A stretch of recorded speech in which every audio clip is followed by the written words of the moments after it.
Hey guys, and welcome back to Battlefront updates and some very exciting Outer Rim content I recorded last week over at EA's office in LA.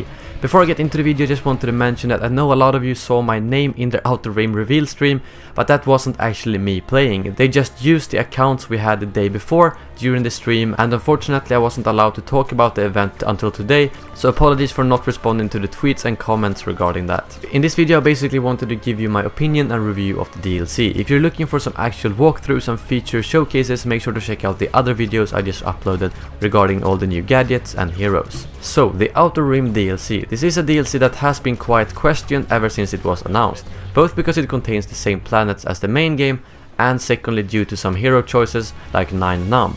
I wanted to start off with the heroes, as those are the ones that has probably been complained about the most up until they showed the gameplay and trailer. I honestly think they did a fantastic job with the heroes, and I wouldn't say I'm unhappy with them at all. The opposite actually. You know why? Because they are really good gameplay wise.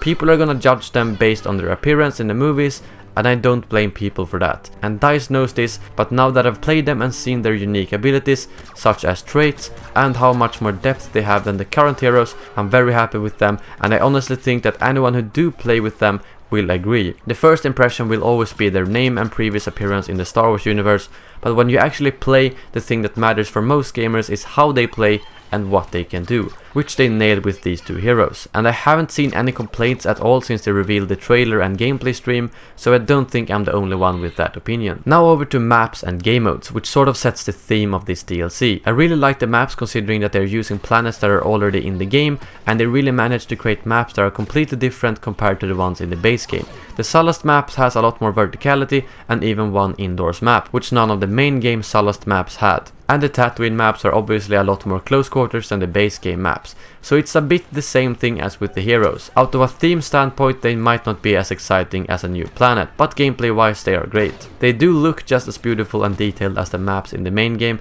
and I would suggest you to walk around in Jabba's palace and just look at all the details on the map. However, one big thing I want to bring up here is that all the maps are made for 16 players, and this is a close quarters DLC, and Dennis explained in the stream that about 50% of the community only plays the smaller game modes. And since the last 3 free maps released has been for large game modes, they wanted to focus on smaller maps for this DLC. So for me, personally, this works great because I play all parts of the game except for Fighter Squadron maybe, and I do like the close quarters and chaotic gameplay the best.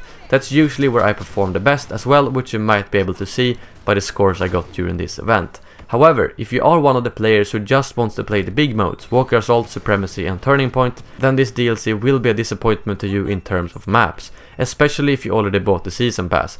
So that's really the only complaint I have. It doesn't apply to me, but I know that some people will be disappointed, and I think it would have been a better route to possibly have like 3 small maps and 1 large map, so that all parts of the community would get pleased. You do however get all the new weapons, star cards and heroes to use on the large maps, so it isn't just for people who play small maps and modes. With that being said, he did say that they will be creating more large maps for future content, so this is sort of the close quarters DLC, so to say, and it doesn't mean that all of them will be like that. The new game mode Extraction is very fun and pretty tactical with the new way that the heroes works, since when they die they won't respawn again, so you really need to play differently with the heroes compared to the other modes. Sometimes I just sat in the back of the map with Leia and picked off anyone who tried to deactivate the shipment instead of just rushing in and getting as much kills as possible, which I might have done in another game mode.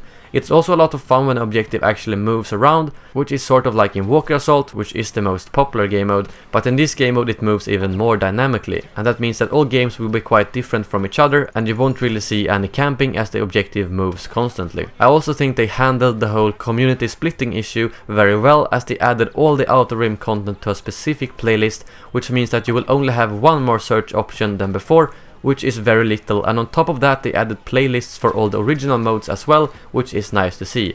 It really shows that they have learned from their mistake in the Jakku DLC and are really working to make the matchmaking as good as possible. I talk about the star cards and weapons in another video, but just generally speaking I'm very satisfied with them, as beforehand I was a bit afraid that the weapons would basically just be the same as the old ones, but they really did add some completely new weapons. The DLT-19X sniper rifle, which is the first sniper available as a main weapon, and the Relby V10, which is the first semi-automatic rifle, is 2 good examples of that.